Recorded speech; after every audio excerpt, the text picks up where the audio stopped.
This is kind of a follow-up to my 25 tips video, so if you guys haven't seen that, that is basically the first installation of this quote-unquote series, so definitely go check that out. I'll have a card in the top right.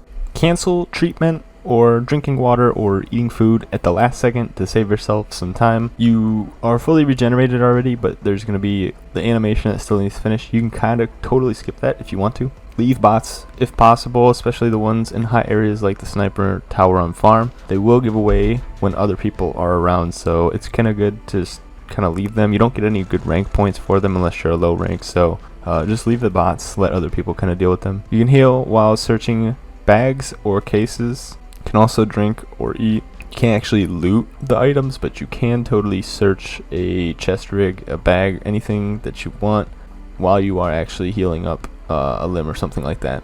Peeking opposite of the way that you are actually about to peek when you're about to turn around a wall is a good way to actually kind of not give your head up as you're about to peek, because you keep your head hidden, but your gun is about to peek around the corner, so you're not giving up an easy headshot. You can fake heal when an enemy is around and give the sound cue and make them think that you are vulnerable. If someone is healing or throwing nades, you can push them, because it will take time to actually get their weapon back out, so you can totally kind of do a quick flank on them as they are chucking nades. Another tip to go right off of this is to make sure that you are in a good spot to not get flanked when you are throwing nades, or even if you are healing, make sure that you position yourself in a good spot to where you're not going to get just ran up on and gunned down, because like I just said, it does take time to pull your gun back. Scoped guns are a must for nighttime maps, and the best is the 1x4x normal or hollow, it doesn't really matter. You can also use the thermal, but the 1x4x scopes are going to be a much cheaper option. You can change the armor of dummies in the training ground. This is something that you might have known already, but for the life of me, I did not know this for the longest time. There's now foot gear that you can wear. This is new to Season 2, and it adds a little bit more durability to your character. Right now, there isn't anything crazy, but I'm sure as time goes on, there will be some crazy foot gear that we can actually use and wear in the game. They also added in a good feature where you can maintain the sprint while you are changing to your melee, and also you can maintain the sprint when you have a red bar and you stop sprinting and then start sprinting again. I know these both sound like small things, and these were changed in Season 2, but these are huge changes that if you didn't notice, make sure that you take advantage of them now, because they are very useful for movement. When opening doors, pop behind the wall first to see if there's an enemy. Don't run straight through the door, because that is basically a death sentence, especially on farm in the motel.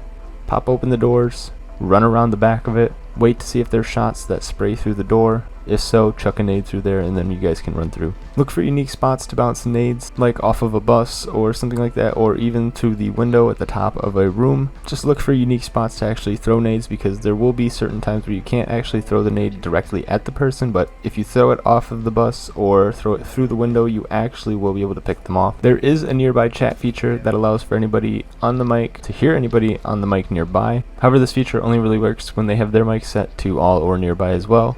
But this can come in handy once in a great while, and basically like proximity chat inside of Arena Breakout, so in this game you absolutely should abuse it if possible.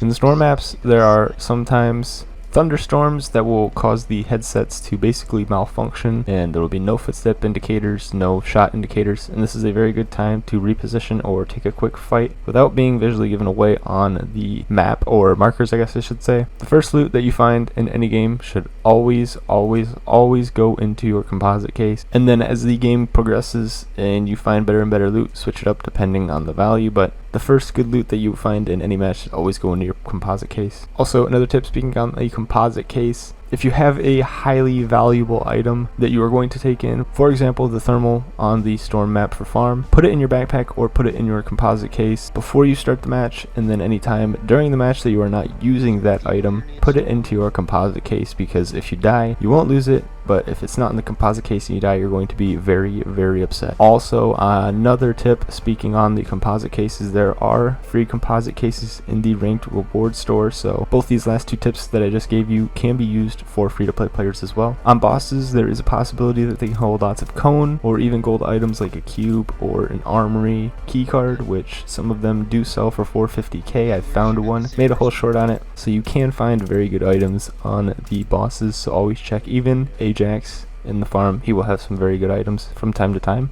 so always check their pockets and their backpack. Always remove attachments before selling weapons.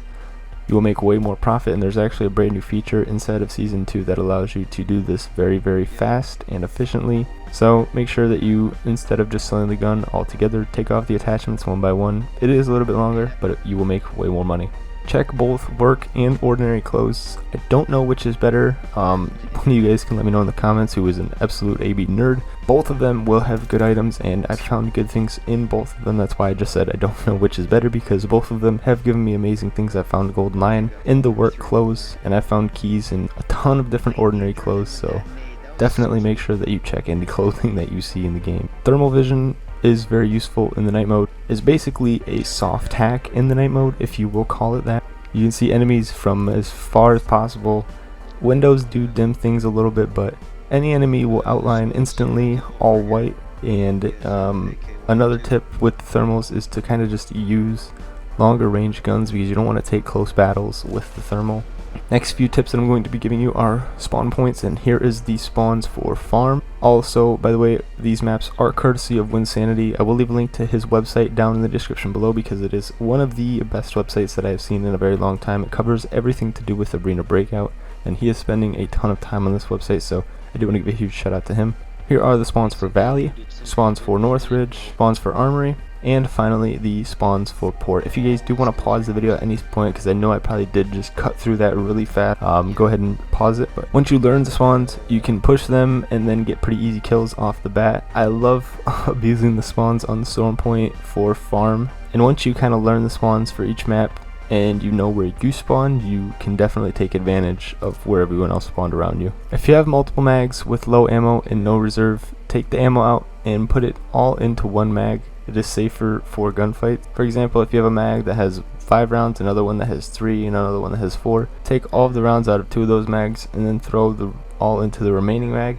You'll have a mag that has at least a good enough amount of ammo for one decent gunfight. Instead of having to shoot a few bullets, reload, shoot another couple bullets, which will probably get you killed guaranteed. The final tip that I have for you is that it is okay to understand that sometimes it is perfectly fine to be a rat. By no means am I saying to make this your main play style, but if you are in a pinch and you need some time just to save yourself from a death, hide it out, wait for the time to get low, and just leave. You'll spend more time, but you will save your rank and you will surely save your loot. This does not work for port though. If you try and wait it out on port, there will always be rats in the sewer, so be careful with that. That is the last tip though, like I said, for this video. If you guys are new, make sure to drop a like on this video, subscribe to the channel. Both of those things do help me out a ton. My name is Intenso. I'll see you later though. Peace.